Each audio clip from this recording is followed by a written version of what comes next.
नमस्कार साथियों, जय हिंद। अब देश में जिस तरह से कोरोना के केसेस बढ़ रहे हैं तो लोग अब डरकर वैक्सीन के पीछे भाग रहे हैं।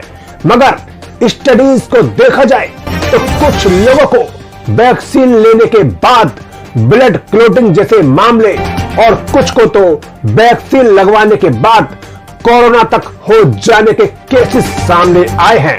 तो अब आपके अंदर सवाल उठ रहा होगा कि क्या मुझे भी वैक्सीन लगवानी चाहिए कि नहीं।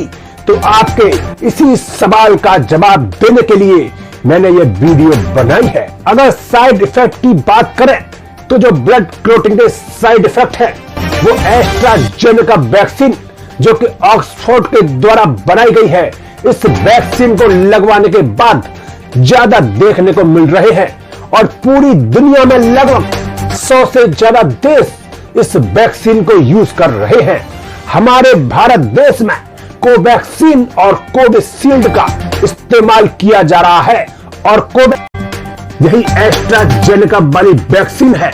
तो शुरुआत में तो इस वैक्सीन से ज्यादा कोई साइड इफेक्ट सामने नहीं आ रहे थे, मगर जब इसका इस्तेमाल बहुत तादाद में होने लगा तो नॉर्वे में 4 हेल्थ वर्कर इस वैक्सीन की वजह से ब्लड क्लॉटिंग का शिकार हुए और ब्रेन हेमरेज होने की वजह से उनमें से 2 की मौत हो गई। उसके बाद इटली और डेनमार्क जैसे देशों में भी एक व्यक्ति की इस वैक्सीन की वजह से मौत हो गई और ब्रिटेन में भी 7 लोगों की डेथ इस वैक्सीन की वजह से हुई है।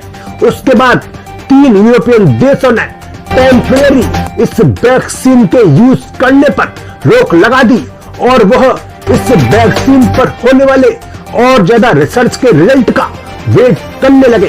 तो अब जो इंतजार है उसकी घड़ियां खत्म हो गई हैं और हमारे पास इस वैक्सीन के साइड इफेक्ट की एकदम ठोस जानकारी उपलब्ध है। तो यूरोपियन मेडिकल एजेंसी ने जब अपनी पूरी जांच के बाद जो आंकड़ा उपलब्ध कराया है उसके अनुसार लगभग 1 लाख लोगों में वैक्सीन लगाने पर मात्र 1 व्यक्ति के अंदर इस तरह के ब्लड क्लॉटिंग के चांस रहते हैं। और इसी के साथ साथ ब्रिटिश हेल्थ रेगुलेटर ने इस रिस्क को और भी कम बताते हुए 2.5 लाख लोगों में इस वैक्सीन के लगाने पर मात्र 1 व्यक्ति के अंदर ब्लड क्लॉटिंग जैसी संभावना होने के चांस बताए हैं। और जब भी अगर आप यह सोच रहे हो कि अरे यह रिस्क भी बहुत ज्यादा है, तो मैं आपको एक बात बता देना चाहता हूं कि दुनिया में किसी के डूबकर मरने का जो रिस्क है वो 1000 व्यक्तियों में से 1 व्यक्ति का होता है और इसी के साथ साथ किसी का एक्सीडेंट में मरने का जो रिस्क है वो 500 व्यक्तियों में से 1 व्यक्ति का होता है। तो अंतर देखिए, कहां 2.5 लाख और 1 लाख और कहां 500 और 1000। तो अगर इन आंकड़ों की माने तो वैक्सीन के फायदे के आगे उसका जो रिस्क है वो कुछ भी नहीं है। मगर मैं अपने दर्शकों को बताना चाहूंगा कि कुछ देश जैसे जर्मनी, नीदरलैंड, फिलीपींस, पुर्तगाल, स्पेन, कनाडा, फ्रांस और ऑस्ट्रेलिया यह छोटा सा रिस्क लेने को भी तैयार नहीं है। तो इन देशों ने एस्ट्राजेनेका की वैक्सीन को मात्र एक सर्टेन एज के लोगों को सेकंड चॉइस रखा है। मतलब कि जर्मनी ने 60 साल से कम उम्र के लोगों के लिए इस वैक्सीन को बंद कर दिया है, तो वहीं ऑस्ट्रेलिया ने 50 साल से कम उम्र के लोगों के लिए इस वैक्सीन को सेकंड चॉइस रखा है। तो वहीं ब्रिटेन ने 30 साल से कम उम्र के लोगों को कोई दूसरी वैक्सीन लगवाने की सलाह दी है। तो अब आपके अंदर यह सवाल उठ रहा होगा कि इन्होंने यह एज लिमिट क्यों सेट कर रखी है। तो इसका एक चौंकाने वाला रिजल्ट यह है कि जो वैक्सीन का साइड इफेक्ट है, जो ब्लड क्लॉटिंग का जो रेयर साइड इफेक्ट वैक्सीन से आ रहा है, वो मात्र जवान लोगों में ही इसका जो ज्यादा असर है वो देखने को मिल रहा है।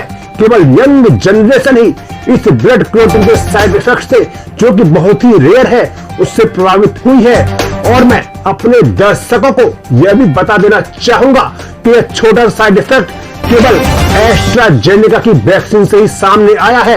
बाकी वैक्सीनों में ऐसा कोई भी साइड इफेक्ट अभी तक देखने को नहीं मिला है। तो साथियों, अब भारत में जिस तरह से कोरोना के केसेस बढ़ रहे हैं, तो साइंटिस्ट और रिसर्च एजेंसियों का साफ कहना है कि भारत के लोगों को कोरोना वैक्सीन तुरंत लगवा लेनी चाहिए। यही उनके स्वास्थ्य के लिए हितकारी है। उसके बाद कुछ लोगों के मन में यह सवाल भी उठ रहा होगा कि वैक्सीन लगवाने के बाद भी लोगों को कोरोना क्यों हो जा रहा है। तो उसका कारण यह है कि वैक्सीन लगवाने के बाद इम्यूनिटी बिल्डअप होने में थोड़ा सा समय लगता है, और उस समय के बीच यदि आप प्रिकॉशंस नहीं लेंगे तो आपको कोरोना हो सकता है। और कोई भी वैक्सीन मात्र 90 से 92% ही रिस्क कवर करती है। मतलब कि 90-92 के बाद जो 8% लोग बचे, उनको कोरोना उस वैक्सीन के लगवाने के बाद भी हो सकता है। इसका मतलब कि वैक्सीन की दूसरी डोज लेने के बावजूद भी आपको कोरोना हो सकता है।